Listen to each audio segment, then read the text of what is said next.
Hello, everyone, and welcome back to our month-long celebration of TeenTober, everything YA at the libraries, teen literacy, and of course, teen reads. We're concluding our month-long celebration of events a couple of days before Halloween with a real treat. I'm Bobbie Bensur from the CATS team, the Children's and Teen Services team at Baker and Taylor. Hooray! And hi, Andrew. Oh, technology. Yay, all of our panelists are here. And I'm really excited. Hi, Andrew. I'm really excited to host three amazing talents today. Ruta Sepetys, Andrew Donkin, and Dave Kapka. They will be discussing their collaboration to adapt Ruta's 2011 bestseller, Between Shades of Grey. Thank you, Ruta. No, Andrew, that's the, yes. Well, Andrew has the original, thank you, side by side. Yes, perfect. Which of course, as we all know, follows 15-year-old Lena as she's deported from her native Lithuania with her mother and younger brother during the mid-20th century during the Soviet repressions. The story is personal to Ruta, and it's absolutely beautiful novel. It's now an absolutely equally as beautiful graphic novel, and we are all really excited to talk to you guys today. The graphic novel is now available in paperback at your public library. The hardcover will follow suit shortly. We are all looking forward to hearing about this edition, your process, and your perspective on the amazing category of graphic novels and young adult literature. I think we're even going to get a live drawing demo from Dave as well, which is really cool, really exciting. And we're going to raffle that off too, I should say. Wow. We are going to welcome the audience questions in the Q&A. We're going to ask our panelists to answer those at the end, so please feel free to put those in. We're going to get started first. I like to properly introduce our panel. Hello, everyone. Hi, Ruta. Hi, Dave. Hi, Andrew. Hello. Good evening. So Ruta Sepetys is an internationally acclaimed New York Times bestselling author of historical fiction published around the world and in many different languages. Her novels Between Shades of Grey, Out of the Easy, Salt to the Sea, and The Fountains of Silence have won or been shortlisted for more than 40 book prizes and are included on more than 60 state award lists. Between Shades of Grey was also adapted into a really awesome movie, Ashes in the Snow, and her other novels are currently in development for screen as well. Winner of the Carnegie Medal, Ruta is passionate about the power of history and literature to foster global awareness and connectivity. She's presented to NATO, the European Parliament, the US Capitol, and embassies around the world. Ruta is now based in Tennessee with her family. Thank you again for being here, Ruta. Thanks for having me.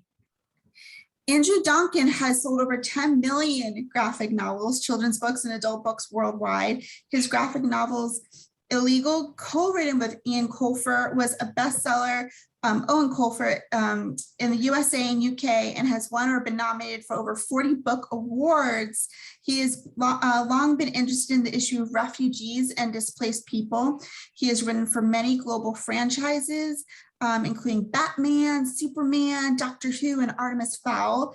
Andrew's the co-host with Owen Colfer of their newly monthly podcast on children's books and other stuff called Double Booked.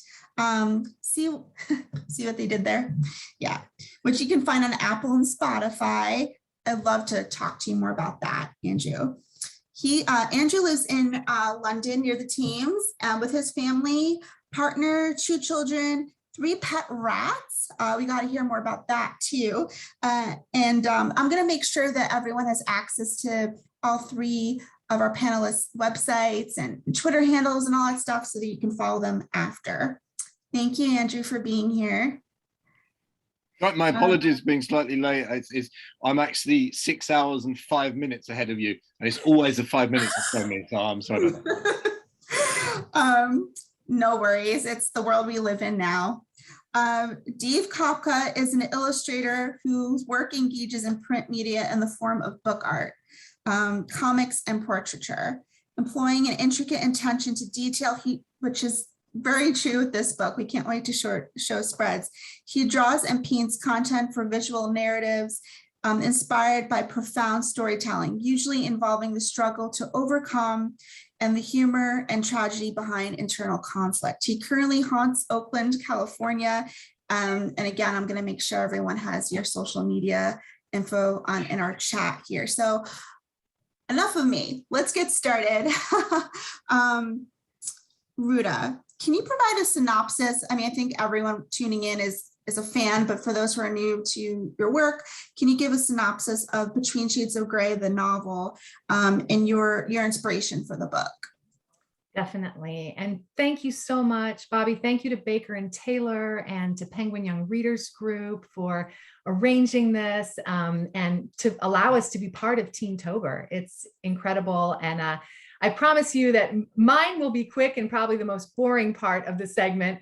Andrew and Dave, I really want to get to their section so they can unpack and explain how they created this beautiful graphic novel. But I would like to give you a bit of context. So I'm going to share my screen and let's see if this will work. It worked in the test. All right. So Between Shades of Grey, the graphic novel, what inspired the story Between Shades of Grey? Well, it was actually a search for my own family history and my own Lithuanian identity. And when I went on that search, I discovered that I only knew part of the story. And there was a bit of hidden history in my own family. My father, who's pictured here, was born in Lithuania, which is on the Baltic Sea, just south of Scandinavia. My grandfather was an officer in the Lithuanian army. Here you see my grandmother and my grandfather. And in 1940, when Joseph Stalin decided that he wanted to occupy the country of Lithuania, well, if you want to occupy a country, you have to get rid of the military. And one night there was a knock at the door. It was my grandfather's friend. And he said, "Jonas, I owe you a favor. They're 20 minutes behind me. They're executing the military officers and their wives and kids in the woods. You need to run." My grandmother had feared this might happen. She had a week earlier torn out the lining of her raincoat and had sewn in all of the family's valuables. And they left that night. And as they were running, my father said, "When are we coming back?" And they said, "Soon, run." And my father never saw that home again. They fled on foot and then managed to get on some trains. They went through Poland, Austria, Germany, and made their way into refugee camps. And this is a picture of my father in the refugee camp playing, and my grandmother's identification papers in the camp. You can see they Germanized her name. And my family spent 9 years in refugee camps before coming to the United States on this American troop ship. You know, at the end of the war, there were all these refugees and 5 countries decided to take 100,000 people. And my family wanted to go to Australia. So they got in the line for Australia and Australia wouldn't take us.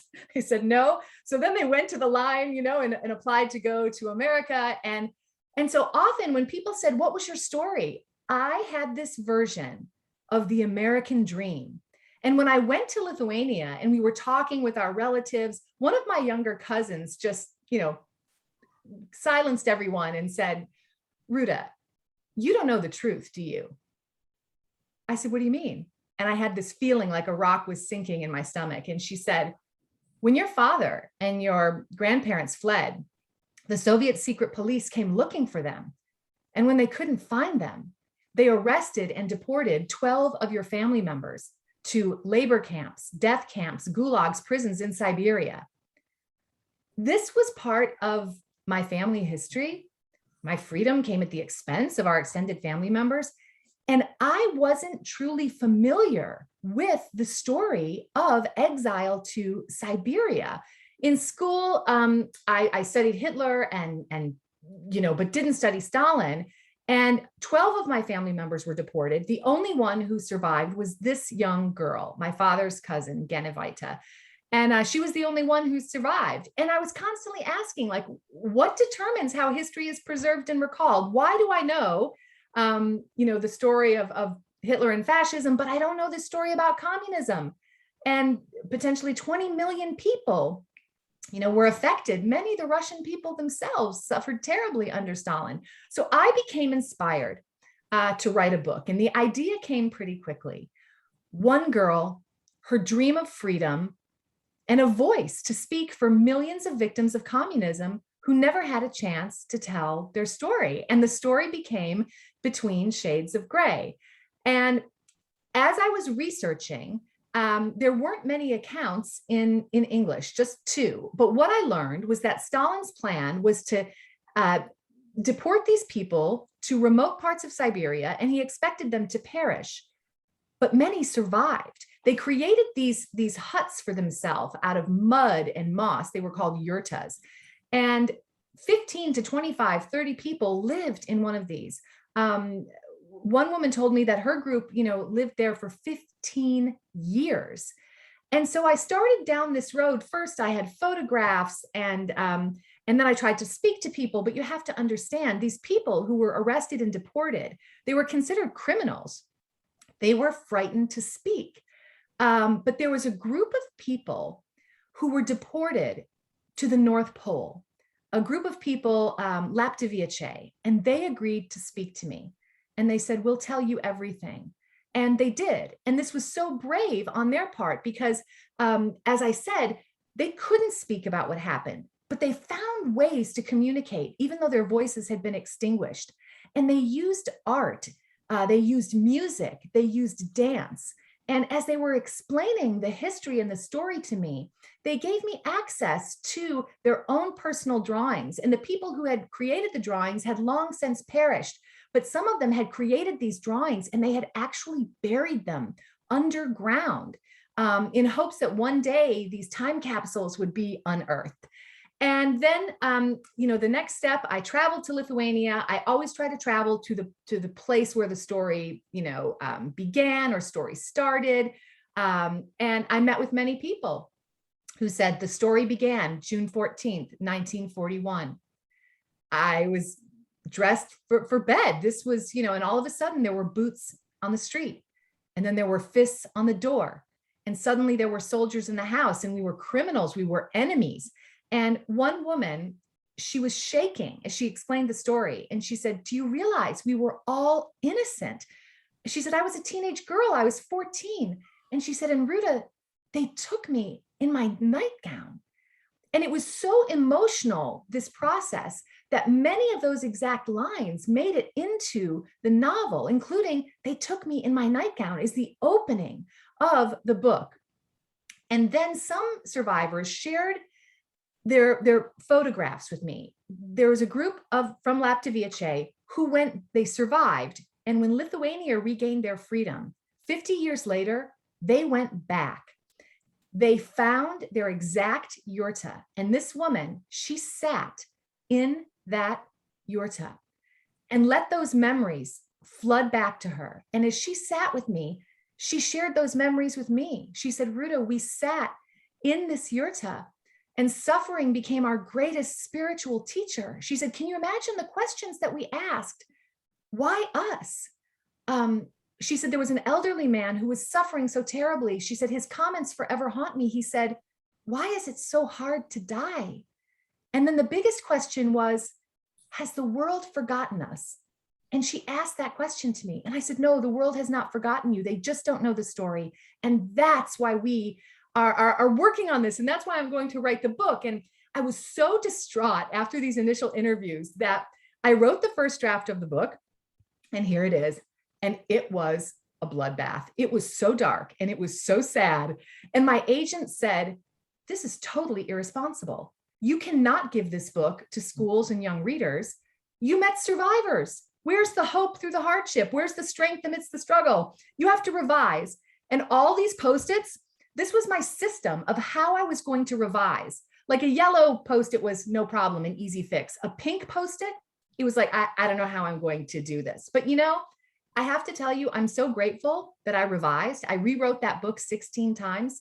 And as writers, that's, an opportunity that we have. If I were an athlete or a competitor of some sort, they don't get a chance to go back and change something, change their performance. But as a writer, I can. So I was so excited. We sent it out. And my other friends were telling me they had sent out their books. And within 2 weeks, there were multiple publishing houses bidding, and there were auctions. And oh my gosh, I was so excited. 2 weeks, 4 weeks, 8 weeks, 12 weeks. No one responded. Crickets, nothing. And then the rejections started to come. It's too dark. It's too sad. The story is way too obscure. And the most painful rejection came from one of the biggest publishing houses that said, this is really interesting, but if this really happened, wouldn't someone else have written about it? And that sweet woman's words, the world has forgotten us, just kept orbiting in my head and my heart. And then finally, a small publisher, Philomel, a division of Penguin, the publisher emailed my agent and said, I want this book. The world needs to know this story. And I had almost given up. It was like almost a year. And I'm so glad I didn't, because now that story is published in 60 countries in over 40 languages. And you see the interpretation and the adaptation here of different titles, different covers. And that's what we're going to be talking about today Which is your favorite cover then, Ruta, out of all of those? Which one? Oh, wow. Well, I love the German cover, The Invincible Summer Inside of Me, the lower left.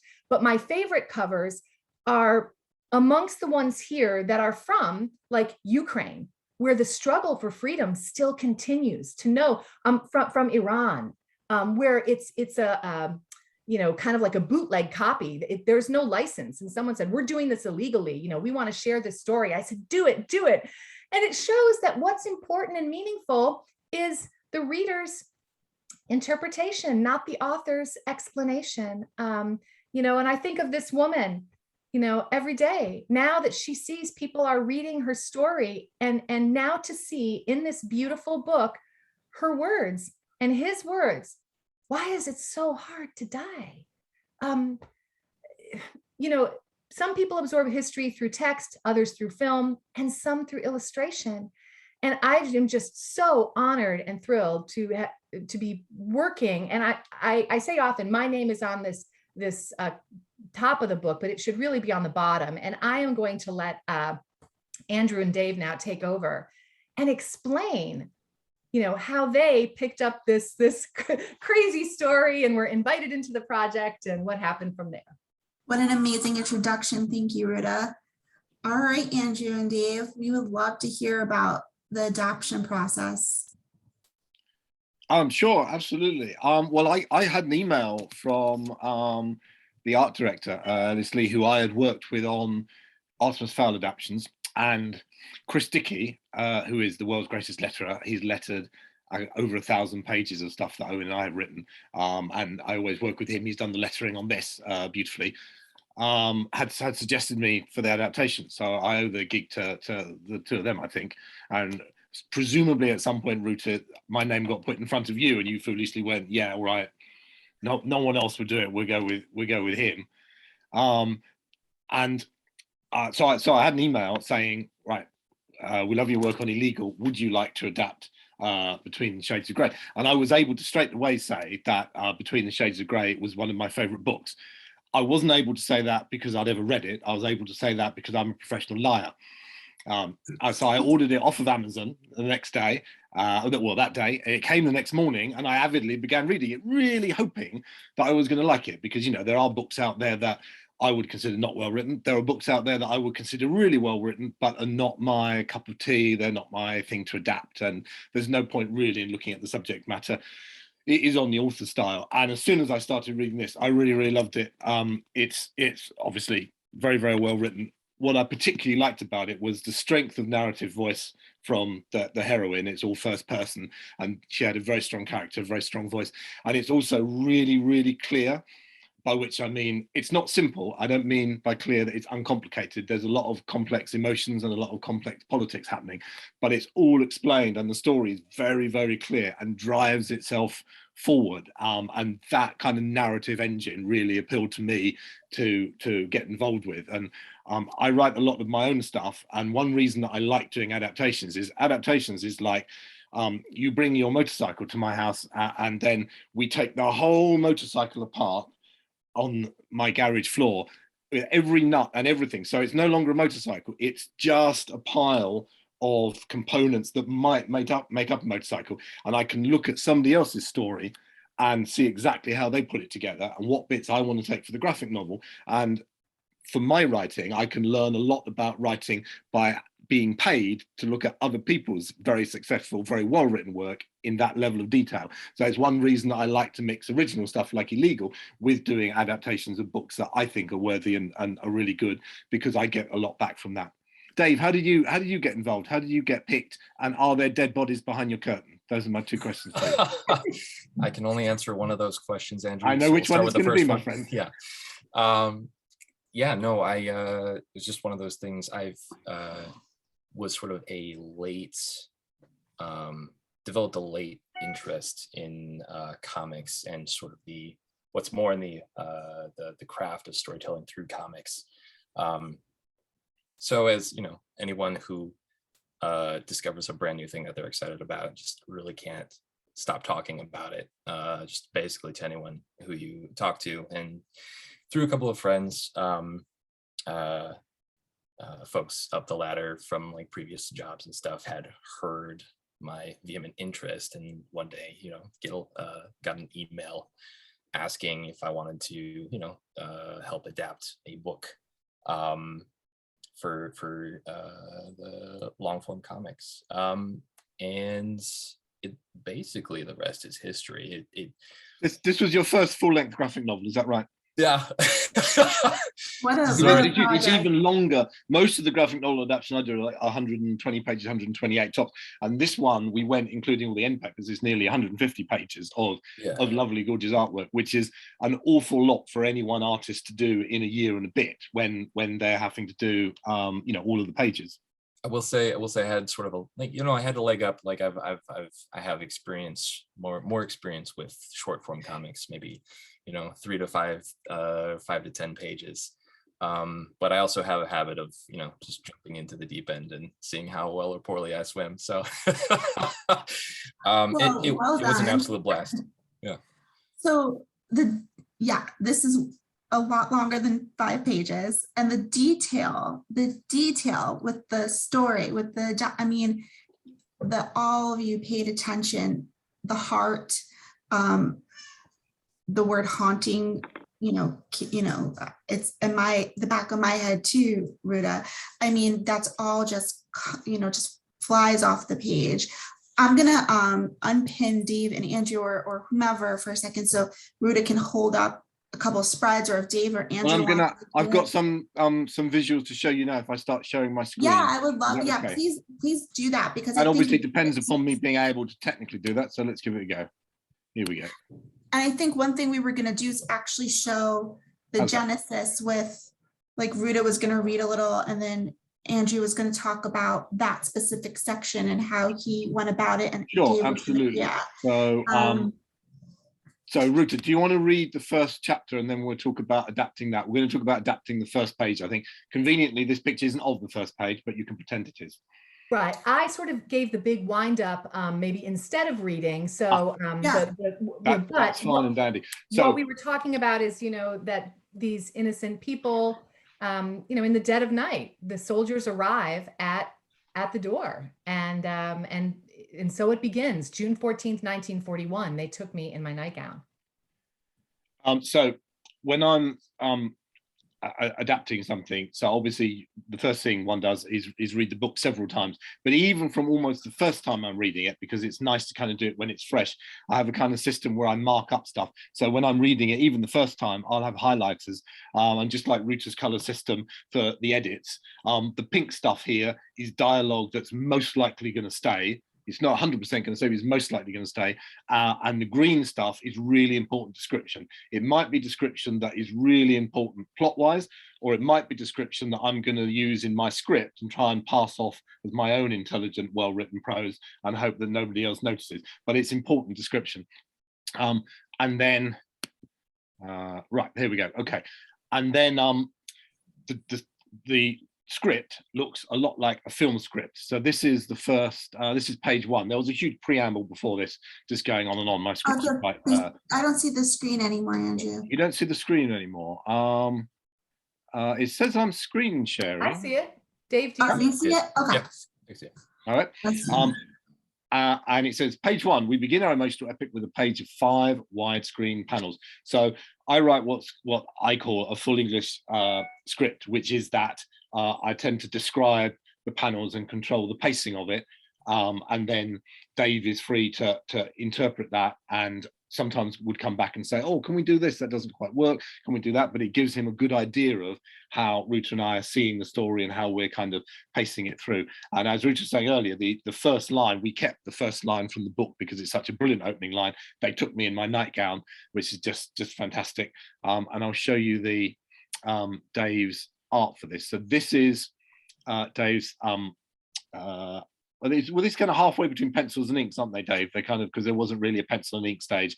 And the first frame is a cityscape, and that has one box on it saying they took me my nightgown. And then you see a guy who's hammering at the door, and then you see some of the city in flames, and then you see a close-up of the fist.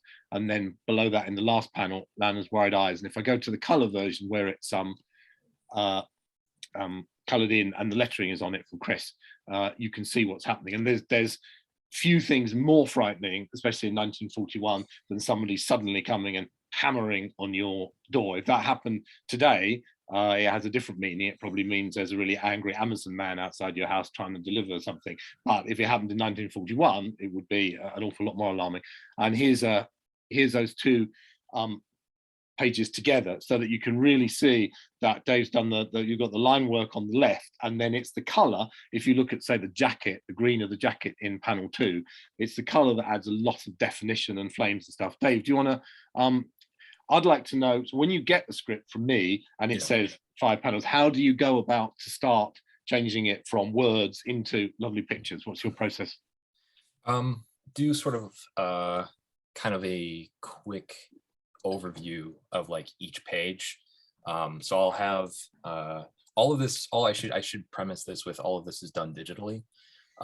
So what happens is that I'll have each file up on my screen, and then as I'm running through Andrew's script, I'll like loosely kind of like put in very quick panels and then like quick figures, like trying to sort of capture the energy of what I'm like getting from the script and from what I've read from the book itself. And then sort of kind of like put it through the woodshed maybe 2 or 3 more times to just sort of like clean out the lines, make sure that I have sort of poses correct, and then just kind of finally trying to make sure that a lot of the energy sometimes disappears as you render more. But an image can become more static. So what I've tried to do is sort of like take a step back and take a look to make sure that like, oh, actually let's try and use what we had in the sketch and retain that in the final image, just so that, you know, the energy, the intensity is still there. But yeah, as soon as those are done, that goes back to Andrew for a quick once over, then back to the publisher and Ruta. And by that time, as soon as I get the go ahead, the line work gets transferred to the colorist, who in this case was Bran Livesey. We'd worked together before on some short form stuff, and Bran just knocked it out of the park with the colors. So completely collaborative effort. And yeah, just a place for spinning all the time. Someone from each section was working on something at one time. So at the same time, rather. One of the many simultaneously, or was it more of a baton type of? It was basically both. Everyone would work in batches of perhaps, I think, Andrew, correct me if I'm wrong, about like 10 to 15 pages each. So then when I was working in chapters, so I sent each chapter through because that was the storytelling unit to me, but you worked on slightly longer units because some of the chapters in the book are quite short, so a chapter might only be 3 pages of art. So obviously for you put together kind of sections, didn't you, that had the same location so that you could keep that consistent? Yeah, Gotcha. exactly. So then while Andrew would be fleshing out more script ahead of time, I would be working on the previous approved script for the line work, and Bran would be working on the colors for the finished lines of a previously approved batch. It's just sort of like down the line. Just everyone was working on something at one time. It is so interesting. Like, what a feat. And you guys, none of you had met beforehand. I know this happens all the time, and like, you know, all the time. None of us have still met. None of us have still met due to a court order that Ruta has against me and Dave, which we're hoping to get overturned. But you know, you never know. No, I really wanted to meet and chat. And for me, writing is a team sport. So this was a dream come true. Unfortunately, we did this during COVID. So it's not like, you know, we could fly and be together. And even so, I think that, you know, the interaction was more limited than I would have liked. I would have liked for all of us to be working on everything at the same time instead of, but, you know, maybe next time on the next one. The ideal scenario would have been the three of us and the colorist just being in a hotel in Hawaii for about 6 months, just really so we could collaborate in a relaxed environment, I think. Sure. Can you still see my screen? Yes. Yeah. Okay, great. So I'm coming. So this is an early sketch by Dave of the main character. And when I was thinking about when I hadn't said yes yet, but they were saying, so it's going to be drawn by Dave, and they sent me this sketch, Dave, and they sent me it's quite small, but it's lovely, a little piece of the train. It had a long view of the train, and I really loved both of those. The train one really was concise and had a great depth to it in terms of it physically, all the angles are right to look at, and both Ruta and I really love this Lana, because here she is, and it really sums up for me. You know, she's small and vulnerable, but she's also really determined, and she's armed herself with her book, which as Ruta was talking about earlier, you know, art and knowledge and education is kind of their weapons to survive and to pass on their story. And I thought that was great. You know, and she's in her nightdress, but also with a overcoat over the top of it. So straight away, you know that something's not right. And was there a part, it sounds like there are themes from this book that pervade like other projects that you guys work on. So wasn't just a, you know, an everyday, like, you know, work gig for you guys. Like, it seemed to really resonate with you. Was there a certain part of the experience of working on this book that you're like, oh, I'm, you know, this is why I'm doing this, or, you know, anything kind of resonate from you, how it's been a different experience than other projects maybe that you've been working on? Well, for me, my legal experience made it a more meaningful for me. I don't have Ruta's personal family background in this, but when we did illegal, Owen and I did more research for that than any other book we'd done, because it's a true story. The character's not real, but all of the events that happen in the book happen to our hero, but have happened to hundreds of people crossing the Sahara Desert and crossing the Mediterranean. And I went to conferences and spoke to migrants and spoke to people that had done both of those journeys and interviewed them. So although this was a different kind of journey and a different kind of suffering, it really reminded me and echoed for me of that. And it was one reason that when I was reading the book, I was really, really keen to get involved and adapt it. That's awesome. I think for me, I come from a extremely bookish family, so it's everyone is just so adamant about, you know, everyone else's background story, like, you know, what's your past history, what journeys has your family gone through, and this was something that just naturally spoke to me. Of course, everything else was completely new, as we said before, for me. So it was definitely more of a sort of like an actual journey for me. Just doing the research and getting to know these characters. By the end of it, I had really just kind of found there were some particular spreads that hopefully, I mean, you can see later on when you get the book, that just really resonated with me. Like, you know, we've finally come full circle. getting to the end of the book, finishing the last couple of pages became such a rewarding experience for me, to be honest, just because I essentially, and assuming everyone else had as well, just actually gone along the trip here with this family. It's just an extraordinary journey. Yeah, and I will chime in to say that that obviously this story belongs to history. There were in many countries, Lithuania, Latvia, Estonia, Poland, Romania, Finland, and the Russian people themselves. So many people were deported to Siberia.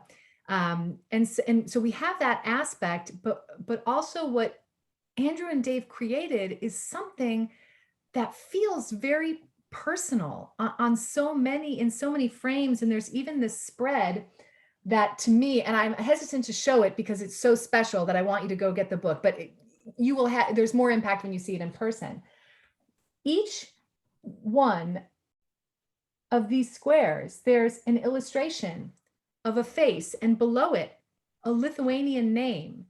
And it asks us, who were these human beings, men, women, children, elderly people, brothers, sisters, mothers, fathers, that were forced to leave everything they've ever known and loved behind. So yes, there's history represented, but what they've managed to do is also create something beautifully intimate and personal, which I know will really resonate with the people who experienced deportation. And there is going to be a Lithuanian edition of this that comes out next month, which I'm so thrilled about. The humanity, that was much more, I think that's what I was trying to articulate, but you did it much better than I did. It was very, you could feel the Andrew, the heart that Andrew and Dave and Bren put into this adaptation. And I'm so glad Andrew's sharing these spreads here. So this is a scary spread where they are made to lay in what could end up being their grave by people in the camp, and then this is the color version of it. And I'll just briefly show you the next sequence. So this next spread is a sequence where they are working in the labor camp, and while they're doing that, they're aware that the war is going on across wider Europe, but they're anxious for news of it, but they don't know news. And I hadn't done a very good job in the script because Dave did this sketch and he said, is it like this, where you've got 4 squares, or do you mean like this? So it's 2 different versions of the same spread. And as we were doing this, Dave was very sensibly putting in the dialogue and the narration, because it's no use having a lovely piece of artwork if later on you have to cover up someone's head or someone's face or the dog or whatever with letters. So you have to know where all the balloons are going to go, where all the boxes are going to go. So this was the one that we wanted to go with, because we wanted a kind of sweeping effect as the army swept across Europe. We wanted a sweeping effect so that the reader's eyes would look from left to right rather than up and down. And then this is Dave's kind of more defined, very beautiful pencil version of it. This is the pencil version with Chris Dickey's lovely lettering on it, and then this is the final color version, showing them working but against the backdrop of war in Europe. Wow, just the amount of work. There's my lovely American assistant holding it up. I'll stop sharing now. I know David some stuff to show. The amount of work. Yeah, I think we're gonna. Dave is actually gonna show us a quick drawing, if that's cool, and then we're going to go into some audience questions. But I would also just love to hear Andrew and Dave talk more about the graphic novels and comics have such a special place in kid and teen lit, and it's a growing category. And I would just love to hear your perspective on working in that space and favorite reads, and more about that. So, but we're gonna turn things over to Dave so he can show us a drawing, which we're gonna raffle off. Right. So if it's okay, let me know if this won't work, but I'd like to, I was gonna do it on a sketchbook. I'm wondering if I can just sort of jump in with my phone as well, just so that we can get a sort of a top down. Sure, whatever works best for you. Let's see if we can try it and see if it works. If it doesn't, I'll just present the ending product.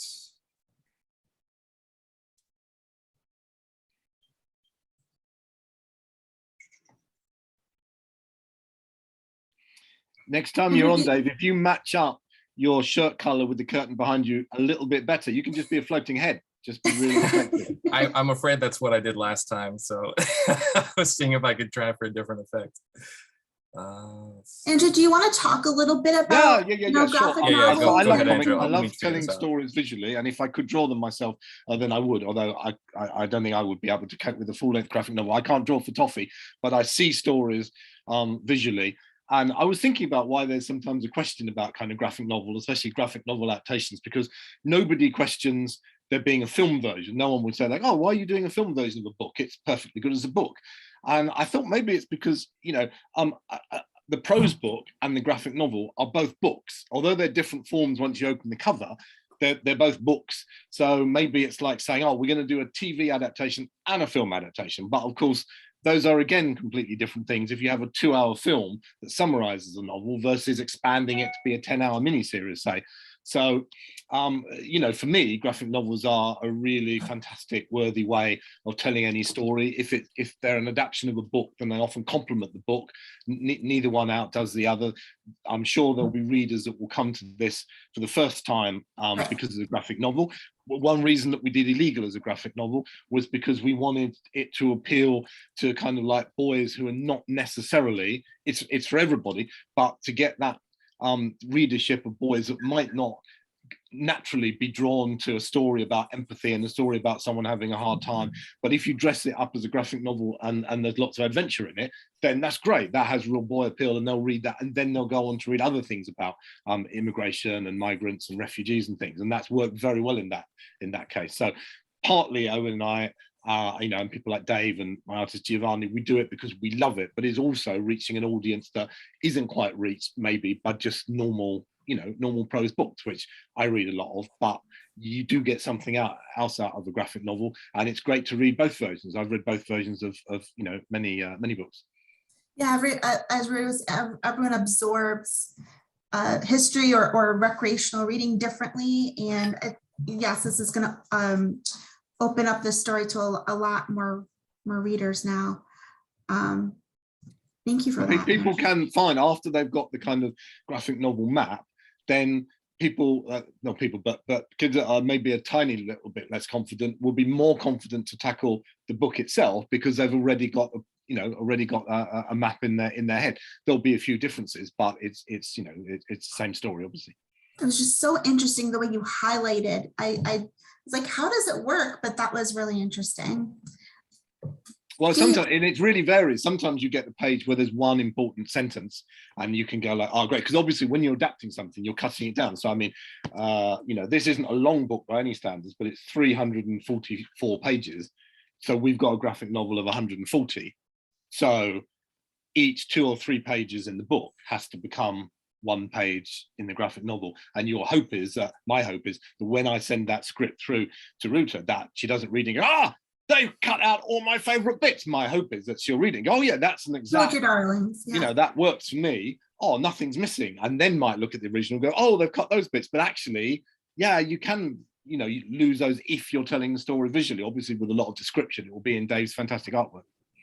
Well, but I do want to say that those who are familiar with the book and the initial source novel, I think that you will be delighted with the graphic novel because there are some, I don't want to say changes because they're not changes, they're just enhancements, and particularly things that I missed. I missed when I wrote the book. I should have included, there were some certain things I should have included, and Andrew brought them to my attention, and I don't want to give it away. And then Dave just brought it all, to life, and Bran with the color. And so there are some surprises that I'm really excited about. I hate bringing it up because of everything that's happening in the news with the Rust film, but it's sort of like Andrew's the cinematographer, right? Picking out what to shine light on in a way. Dave. I did not get the thing to work, but I am working on something right now. Promise. Hopefully, yes, yeah. Yes. All right. It's like being under a tight deadline, Dave, all over again. But you don't have to erase anything. You can just first. I did do, I don't know if you guys can see it, but I did do sort of small structural lines just so that I get the idea of sense of space. So you and don't proportion. start with the nose. That's interesting because, or do you sometimes start with the nose? Because we've had some other illustrators and graphic novelists who do the illustrations for their novels. And they, as of late, a few of them, and they've all started with the nose. No, for sure. I feel like everyone's sort of got a different take. I actually used to start with the forehead, but I have sort of had to like reinvent myself for this comic specifically. And I've always then just started with the cheek, which is such a strange place for me, but like, that's just how it ended up. And by the way, Bobbie, I just want to say that the way I've outlined that we work together is just the way that we chose to work together. It's by no means prescriptive or the only way to make a graphic novel. There are loads of different ways to make graphic novels. I'm not saying that's the best way to make a graphic novel. Yeah, I'm not sure. even saying that that's the best way that we could have made a graphic novel, but I'm just saying that is the way we made a graphic novel. I just don't even, I mean, maybe it's just me. I just was like, where do you even start? You know, so it's just really interesting to hear your process as a team and yours, Andrew. While Dave's working on that, maybe we can just go to some audience questions. Sure. And I saw some pop up. All right. And there was some on Facebook Live. One of them I saw was about how long in total did the creation take? You said you sent it over in chapters and then Dave kind of changed the bits. It was like a year, 14 months or something from when I started. I started just before Christmas one year, didn't I? Yeah. Many years ago now. About that. And you finished about March or April of the following year, not 4 months later, but 15 months later, I would guess. Does that sound right? Yeah. About March or April. Yeah. It's Okay. kind of hard. It was all a blur, really. Was any of this during the pandemic or? Yeah. Yeah. It started before the pandemic and then continued through. Okay. And you had massive. I remember Zooming with you, Dave, when we were just talking through some pages, just having a beer, and you showed me your window. You had massive orange forest fires just outside your window. Oh, yeah. It seemed really scary to me in London. Yeah, dealing with the California fires as well. That was a time. What a thing. As a new person in California. Now that you've done this project, Dave, are you going to continue doing full-length novels, or did it scare you? There's a strange, I kind of liken it to sort of the runner's mindset. You like run a mile and you're like, during the mile, you're like, this is awful. Why did I do this? Am I even going to really get to the finish line? And then you get there and you're like, okay, so why did I stop? Let's keep going. Kind of a thing. It's definitely more, has become more of a fulfilling experience for me. So I would say, yeah, I'd be very excited to do more. And I'm going to chime in and say also that for me, when it ended, I was really sad because, and I have never worked on a graphic novel. This is the first graphic novel, so I can't compare it to anything else. But when Andrew would send his scripts, they're so cinematic. And as I hope you can tell, he has such a great sense of humor that he would set them up, just his emails alone and the intros, okay, ladies and gentlemen, here we are. And I literally would, and I didn't know this, but after reading the first one, if the script came in and my editor, Liza, would say, I need this right away, I wouldn't read it right away. I would wait, and then I would go and I'd get a coffee and I would settle in just as I would with a good book or a movie or something. And I would just read it and absorb it. And so when it was over, I was so sad. I was bereft when we finished. It was kind of like, oh, there's no more. That's the last page. It's kind of like, oh, okay. And that's a good segue into I got emailed 2 questions. But go ahead, Ruta. It looked like you wanted to add to that. No, my only comment was that I said to Andrew, could we please do one for Salt to the Sea now? Well, that was the question. Will there be more? Or would if people buy this one, I would guess yes, but it's not my decision. Sure, all the librarians and patrons tuning in are rooting for that. And then I guess this goes to Andrew's humor. Andrew, can you talk a little bit more about your podcast with Owen Colfer?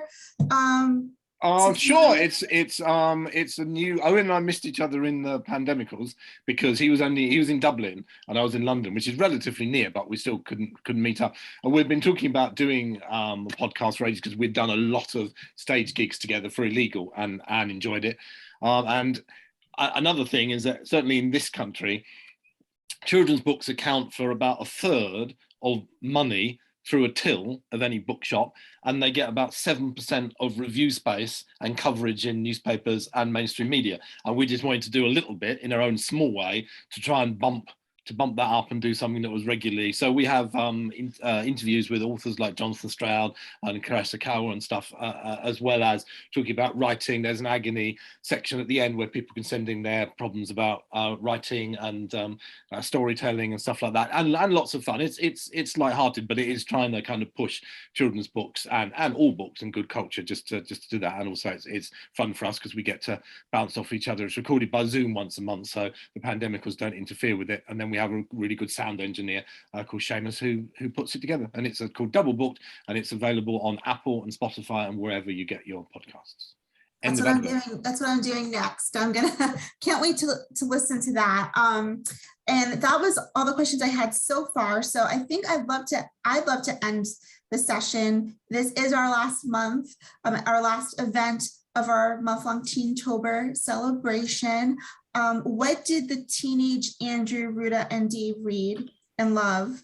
And do you have any parting words for our librarians tuning in and the YA, the viewers, whether they're teens or adults that read YA? And then Dave is going to share his oh my goodness. Yeah, lovely. Look at that. I can't believe you did that. Wow. Who gets that? No, I think Andrew decides that. Don't forget to sign it for the lucky winner. Oh yeah. Right. We're gonna have put my name so people think I did it. I like it. I got you. We're gonna have folks email us, or why don't we have folks? I didn't even think about how we were gonna write this. We're gonna have folks comment on our Facebook page underneath the video here, and then we're gonna pull a name out of the hat and get it to the winning library to give to a patron or to frame and put up in their teen room. So for those viewing in, just drop a line on our Facebook page.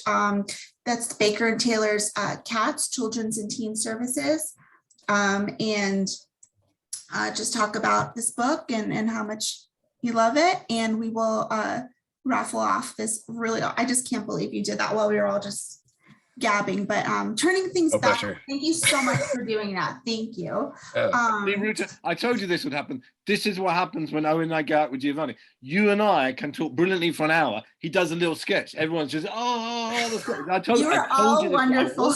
I warned you. And for those who don't get a chance to put a line on Facebook, we're going to send out an e-blast, requesting feedback too. So we'll make sure over the next week or two, fans have an opportunity to enter to win that name out of the hat drawing. But so favorite teen reads before we end the hour. Well, when I was a teen, there was no such thing as young adult. So when I finished kind of reading children's books or went up a level, then I would read like Ian Fleming and Ray Bradbury and Hemingway and Scott Fitzgerald and J.D. Salinger. That was my kind of equivalent then, because there weren't specific books that. So I got exposed to kind of all those writers when you kind of make that transition sort of up at when you're, I don't know, kind of 12, 13. Mm-hmm. I remember taking a copy of Goldfinger and asking my dad if it was all right to read, and he had a quick flick through when I was about 11 and went, yeah, that's okay. And then going like, ooh, I can read Ian Fleming now.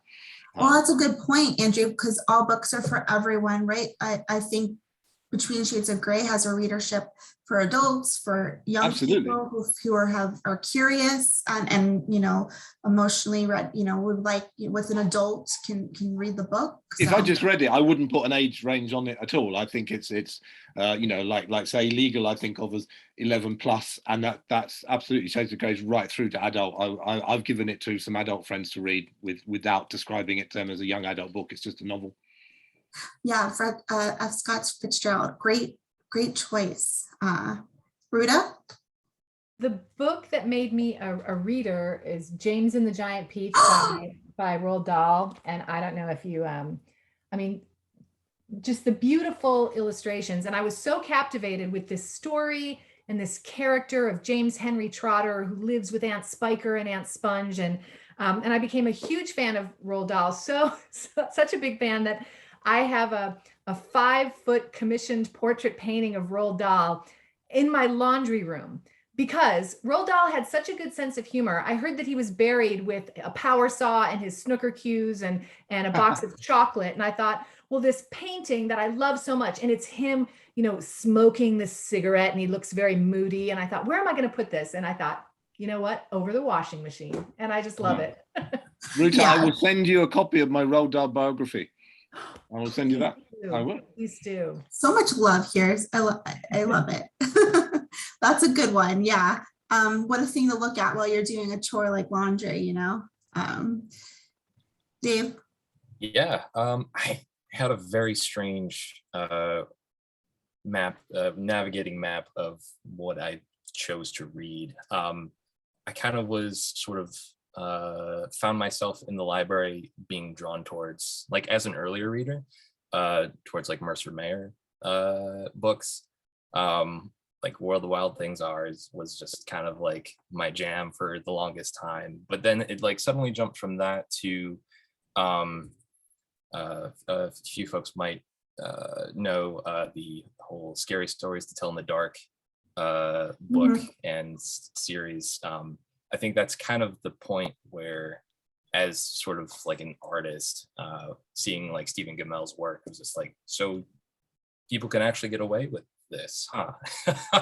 And be able to tell these like fascinating, very engaging stories. But then it kind of jumped onto more. I'm definitely more of an escapist. So a lot of Dean Koontz, Neil Gaiman, Margaret Weiss, very fantasy as well as like sci-fi stuff.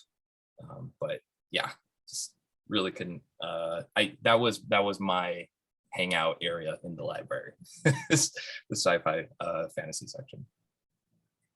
Well, it has been such a fun hour and it went so fast. So I really hope you guys do collaborate together again so we can have you back on.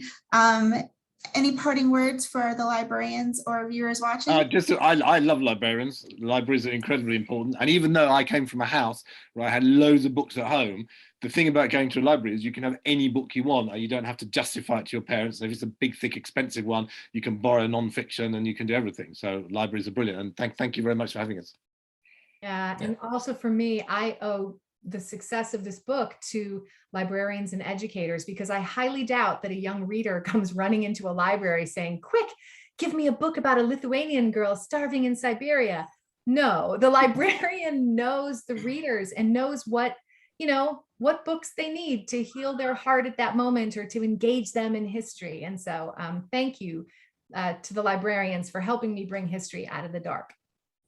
Yeah, just continuing to run a place where folks can get lost in their own world. Just really nothing less than an amazing place to be. So thank you. What a way to end. Thank you so much. The book is called Between the Shades of Grey, graphic novel. The paperback is now available. Go on, Dave. Look it up. Yay! The hardcover is coming out in another couple weeks, or I think another week and a half, 11/9. It is beautiful, it is brilliant. The source book is written by Ruta Sepetys. It was adapted by Andrew Donkin, and it was illustrated by Dave Kapka. Thank you so much. And my name is Bobbie Bensur from the Children's and Teen Services Department at Baker and Taylor. Email me at Bobbie, BOBBIE .Bensur, BEN, S as in Sam, UR at Baker-Taylor with a Y.com, and I'll add you to the hat to win Dave's drawing. But you can also drop a line under this video on our Facebook page, and you will also be entered as well. Thank you so much, and keep reading. Bye, everyone. Thanks, everyone. Thanks, Dave. Thanks, Andrew. Take care, guys. Bobbie. Thank you, Bobbie. Thank you. Thank you, Bobbie. Bye. Bye.